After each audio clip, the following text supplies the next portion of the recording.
If your B2B company was built on referrals, reputation, and a rock-solid service or product, but growth now feels inconsistent, feels reactive, and harder to measure, well, you're not alone, because what got you from startup to stability won't get you to scale. Not without visibility, not without alignment, and not without a system designed for growth that you can actually measure. That's why we built the Digital Growth Blueprint. It's a 5-week accelerator for legacy B2B companies that are doing between 5 and 30 million in revenue per year. It's not a marketing plan. It's not a funnel in a box. It's the operating system for growth. So in 5 weeks, we build your revenue engine.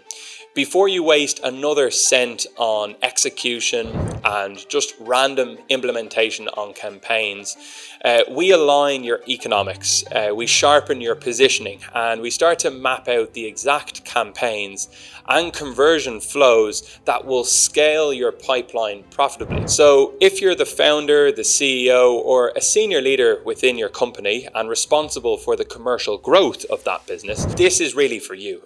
Let me kind of show you a step-by-step on how this works. So in week 1 of the accelerator, we look at clarity and insights. It's all around positioning. So most companies are solving the right problem, but they're positioned like they're just another vendor. They're not differentiating themselves amongst their competitors. So we really fix that by finding your sharpest competitive angles and then rewiring your messaging so you're not explaining what you do, you're stating why you're the obvious choice.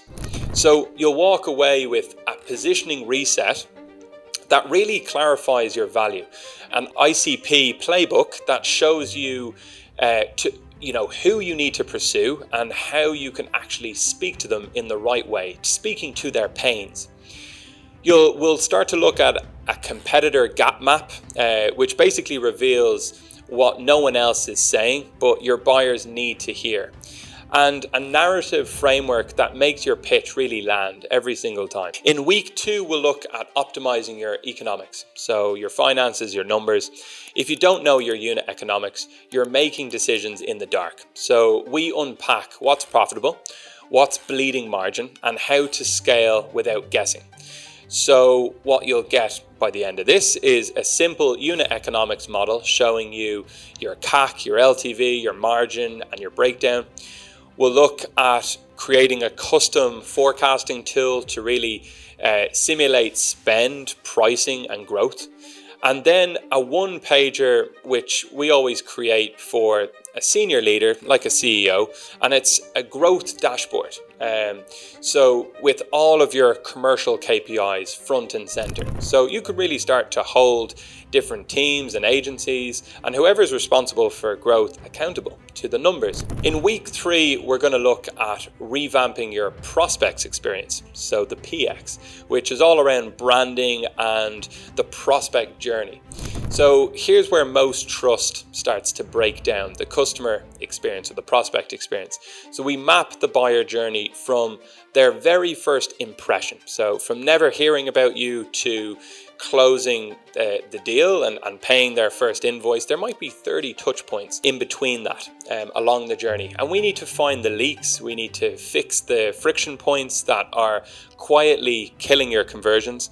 So we'll look at a full buyer journey map. We'll look at a digital experience audit of your website, your emails, your funnels, your landing pages, your sales assets, anything that you currently have in place in order to drive prospects to booking in with your team. Then we'll also look at a brand 2.0 guide. So we'll start to discuss what needs to evolve with your brand. No massively expensive rebrand needed, but definitely we need to look and see, does your brand need improvement? And a lot of people get confused by what brand even is. They think brand is a logo, color schemes, and a few fonts. It's not. It's the value you give to your market. That's what brand is. The first layer is, of course, a logo, color scheme, and some of those creative elements, but a brand never switches off. You're always looking to give value to your market. And then we'll look at an asset gap list, which to see what's missing. Like, assets are what value we give through videos, white papers, case studies, checklists, whatever we feel is going to give value to our market.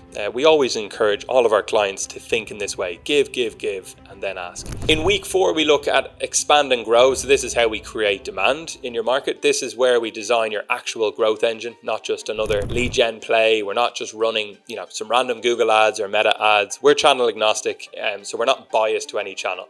We have a very customer-centric approach. So our job is to understand what's going to give you most leverage for our time and your money. And typically in B2B businesses, we want to set up functions around your business through an engine that you can run campaigns through. So you'll typically find in a B2B business, they'll have an inbound, an outbound, and a nearbound function. And we want to create engines around those. So these are systems that, people run the systems and the systems don't run the people. And we really want to make sure that you've got inbound, outbound, and nearbound set up. Nearbound is just partnerships. Outbound, again, prospecting and business development and account-based marketing.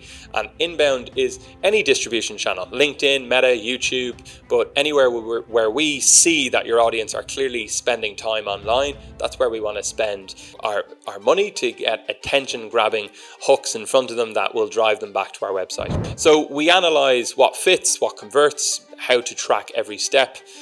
And really at this stage, you'll leave with campaign blueprint that really aligns your messaging, your targeting, and your spend. And looking at a channel growth map that shows where to go deep and what to ignore. A performance infrastructure plan for tracking your return on investment, and a full conversion flow from first click to close deal. Then in week 5 of the accelerator, we're looking to build the blueprint. So this is the execution plan, the final step. So this is where we bring it all together. So you'll get a 12-month strategic roadmap, quarter by quarter, with the right priorities. Priority matrix, so what to do now, what to do next, and what to never do. We'll look at the 7 L's business review. So this is all around alignment within your business across leadership, systems, structure. We want to create alignment, because misalignment is what really, crushes a business when they're trying to scale. So really bringing that together. And an executive summary deck that's ready to align your team or present or present to investors so they can actually see what the game plan is here. But I think, it's a time to just be honest with yourself. If you could have scaled this, well, you would have done it already. This isn't about just adding more tools or, just making things more complex. It's actually about finally making things a little bit easier. It's aligning your positioning, your margins, your resources, and your pipeline. Just hitting pause for a couple of weeks and saying, we've gotten from A to B, but if we want to get to C, we need to come up with a good structured game plan, and basically just bringing everyone together under one unified strategy, so they're not working against each other. So we don't just give you a strategy, we really structure this around a commercial engine and hand you the keys. You don't always need to outsource to an agency or a service provider. What we always say is outsource for high leverage, and high leverage is skill sets that are really expensive to bring in-house. Like we have a massive unfair advantage with the amount of skill sets that we have in our company that we can deploy on a short-term basis. You don't necessarily need them full time. And I think that's where you're playing smart and not hard. And looking to just build smarter revenue systems for growth, you need brain power. So that's where we come to the table. So if this resonates, we'd love for you to, as a starting point, join our newsletter, where we just give you practical advice on strategy, playbooks, and building growth engines straight from the work that we do with our clients within CSM. There's no fluff, just frameworks and insights that you can use. So I hope this resonates. Hopefully we see you in the newsletter, and I will speak to you soon.